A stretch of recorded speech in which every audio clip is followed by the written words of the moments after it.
Bro, బ్యాంక్లో ఉన్న all customers ఒకేసారి వాళ్ళ మనీని విత్డ్రా చేయడానికి ట్రై చేస్తే ఏమవుతుందో తెలుసా బ్రో?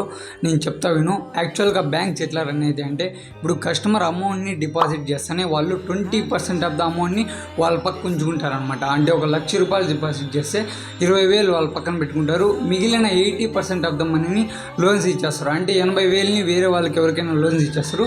ఇప్పుడు ఆల్ కస్టమర్స్ వాళ్ళ మనీని ఒకేసారి విత్డ్రా చేయడానికి ట్రై చేస్తే బ్యాంక్లో ఉన్న 20% ఆఫ్ ద అమౌంట్ సరిపోదు. అప్పుడు బ్యాంక్ అనేది అవుట్ ఆఫ్ క్యాష్గా రన్ అవుతుంది అనమాట. అప్పుడు బ్యాంక్ అనేది రన్ అయిపోతుంది ఆటోమేటిక్గా. ఇప్పుడు ఒక ఫ్రాంచైజీ ఎట్లా జరిగింది కదా, ఈ రూమర్స్ అనేటివి నెక్స్ట్ ఫ్రాంచైజీకి స్ప్రెడ్ అవుతాయి. అట్లా ఒక హోల్ బ్యాంక్కి స్ప్రెడ్ అవుతాయి అనమాట. ఇట్లా ఒక బ్యాంక్ నుంచి ఇంకో బ్యాంక్కి, అట్లా ఒక కంట్రీలో ఉన్న ఆల్ బ్యాంక్స్కి స్ప్రెడ్ అవుతుంది. అప్పుడు అన్ని బ్యాంక్స్ అనేటివి out of the cash run అయితే ఇట్లా ఒక పెద్ద ప్రాబ్లం క్రియేట్ అవుతుంది. ఈ బ్యాంక్స్ ప్రాబ్లం వల్ల ఒక కంట్రీ ఎకనామికల్ వెల్త్ అనేది డ్యామేజ్ అయ్యేదానికి ఛాన్సెస్ ఉన్నాయి. ఇట్లా 2008లో యూఎస్ఏలో ఒక బ్యాంక్లో జరిగింది. ఆ ప్రాబ్లం ఒక హోల్ వరల్డ్ని ఇంపాక్ట్ చేసింది అనమాట.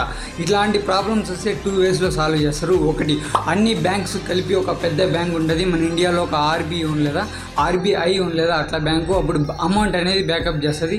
రెండోది, ఒక బ్యాంక్కి కొన్ని రెగ్యులేషన్స్ ఉంటాయి, కొన్ని రూల్స్ ఉంటాయి. ఎట్లా అంటే 5 lakhs కానీ 10 lakhs కానీ విత్డ్రా చేయగలం అనే రూల్స్ ఉంటాయి అన్నమాట.